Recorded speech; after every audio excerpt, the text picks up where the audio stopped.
guys, it's Shara from Woodshop Diaries, and today I'm going to show you our kitchen island.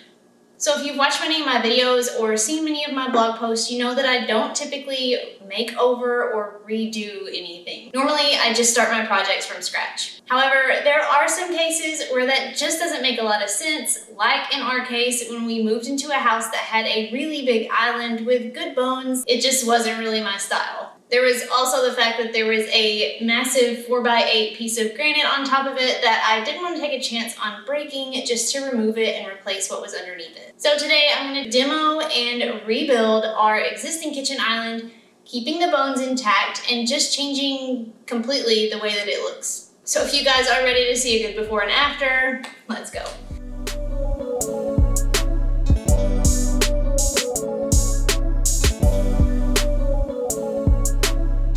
This project was made possible by my friends at DAP for helping me achieve professional looking results on this pieced together paint project.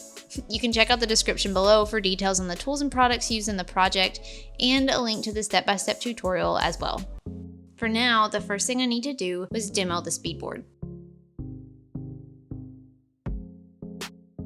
One of the first things that I wanted to do in our new home after moving in was to update this kitchen island. It was a good size and it was great to have, but it just needed some contrast against the already white cabinets, and honestly, I just really hate beadboard.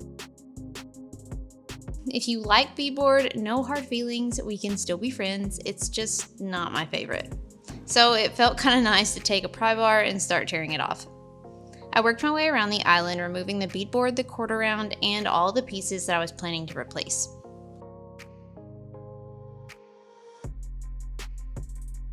Now on the back of the inside section where the bar stools go, there wasn't really any reason to remove those panels, so I left them and just covered them up later. Once the beadboard was gone, I started thinking about how we actually used the island and how I could modify it to better suit our needs. The island was full of storage with 6 drawers and a cabinet in the middle. And while that was great, we only had stuff in 2 of the drawers and half of the rest of the kitchen cabinets are empty too. We really don't need that extra storage space, and personally, I would prefer to have it open to display some of my cutting boards or to just keep my cookbooks easy to grab. So I removed the drawers and the slides and decided to leave the top sections open, but just keep the bottom 2 drawers. Since there was a face frame separating those 2 drawers, I needed to cut that piece out. I used some painter's tape to protect the surface, help prevent chipping, and to help me see to cut straight with a handsaw, and I carefully cut out this piece of the face frame on both sides. Well, there's no turning back, Louie. There's no turning back. What are we gonna tell your dad? You did it, okay? I removed the doors in the middle cabinet as well, and I'll replace those later with a single solid door. For now, I headed to the shop to cut a couple of pieces of plywood to go into these drawer cabinets for the open shelving. I measured and cut 2 pieces of 3/4 inch plywood to fit into these cabinets. I'll link a video below about how I cut down my plywood sheets if you'd like to check that out. Once these pieces were cut to fit, I drilled pocket holes along the sides and the front to install them. Installing these pieces proved a little tricky because the space was pretty tight to reach into and drive the pocket hole screws, but where there's a will, there's a way. The cabinet box sides were only a 1/2 inch thick, so I ended up having to use 1 inch long pocket hole screws on the sides versus the usual 1 1/4 inch long, so they didn't stick through the other side. After the shelves were in, the island was still kind of naked, so next up was covering the exposed sides back up. Instead of beadboard, I wanted just a simple flat panel to cover the sides, so I measured and cut 1/4 inch plywood panels to wrap around the outsides and the insides of the island frame. I used a crown stapler to install each piece to their corresponding sides, but you could also use brad nails and glue.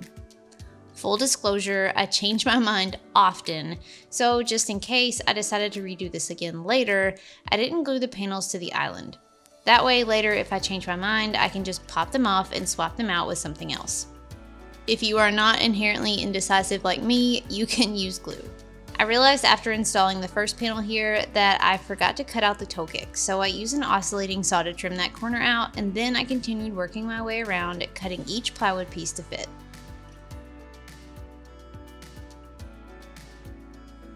Now the other side of the island had an outlet that I had to cut around, and clearly the plywood had some issues with tear out.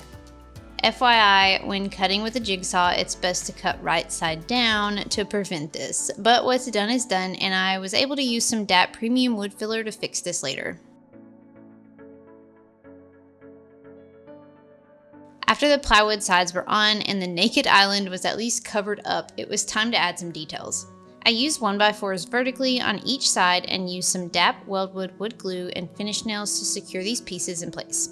Now, while I didn't glue the panels, I did glue the trim to the panels so that they will stay put and allow me to putty and caulk them without moving later.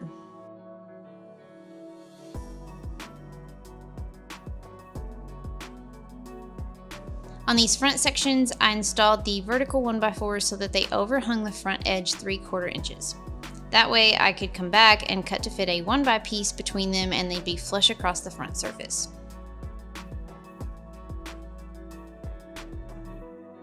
After the vertical pieces were on, I trimmed the tops with 1x4s and the bottoms with 1x6s. And I did this on all sides, cutting each piece to fit, gluing and nailing in place.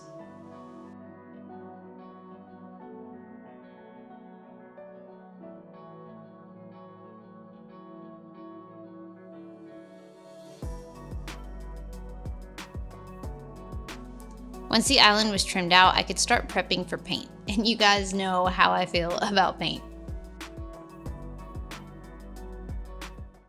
If I'm gonna take the time to paint, I like a seamless finish. So I'm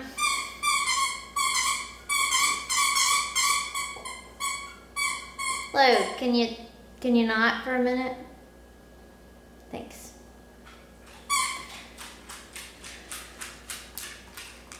This premium wood filler is like a finer mixture. It's almost like comparable to spackling. So I'm gonna use this on the joints because it'll sand real smooth and it'll fill in tiny gaps better. And then I'm gonna use this for the nail holes because I think this does a better job of filling in like larger gaps. That's just my personal opinion based on my experience using them.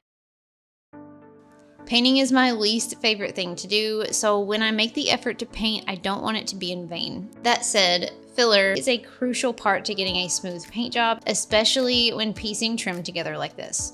And especially when painting a dark color in a shiny sheen like I had planned. It's important to fill not only the nail holes, but also to cover and smooth out each joint. I used DAP Plastic Wood X on the nail holes in larger gaps, knots, and voids. But I like the consistency of DAP Premium Wood Filler for the joints and small seams that just need a little smoothing out. This premium wood filler is just a little easier to spread out and it helps even out high and low spots that paint can sometimes emphasize if you aren't careful. After the fillers were dry, I gave the entire piece a final sanding, then grabbed some DAP Alex Flex caulk to go over all of the inside seams. Just like filler, caulk is a crucial part to a smooth paint finish, so I covered all of the inside corners around the trim, on the sides, and along the inside of the island. Before I painted, I did reinstall the two bottom drawer slides. So I decided to make the drawers and middle door inset instead of overlay like they had been. Instead of replacing the existing slides, I just screwed some scrap blocks in the cabinet here and moved the slides back about 3/4 of an inch, making them inset to the frame. They had been screwed to the face frame, but now I attached them to these scrap blocks so that I could remove the existing drawer front and reinstall the drawer boxes, leaving room to attach new inset drawer fronts later.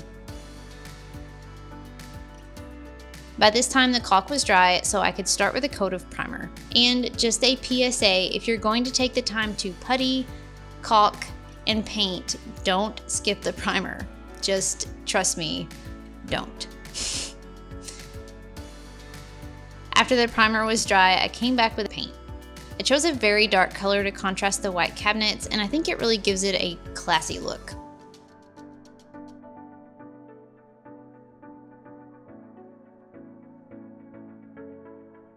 While the paint dried and cured, I moved on to finishing things up by making the drawer fronts and the door.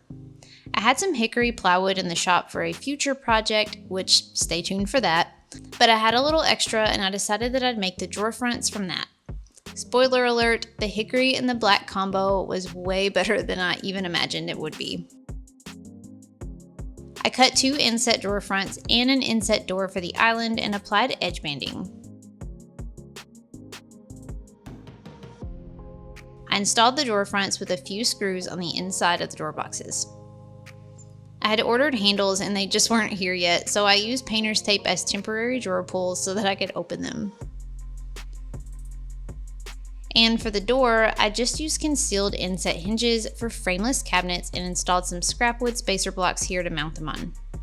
I'm sure that they make these hinges for face frames, but I usually keep frameless hinges handy in my shop, so that's just what I had to work with.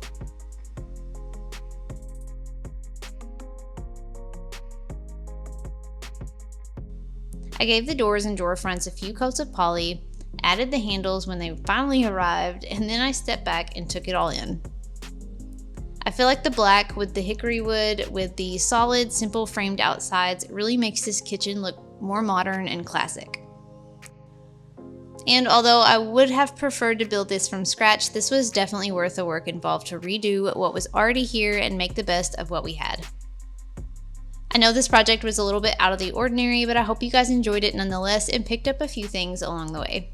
I have plenty more build from scratch and home update projects coming soon, so if you want to follow along, be sure to subscribe so you don't miss out on what's coming next.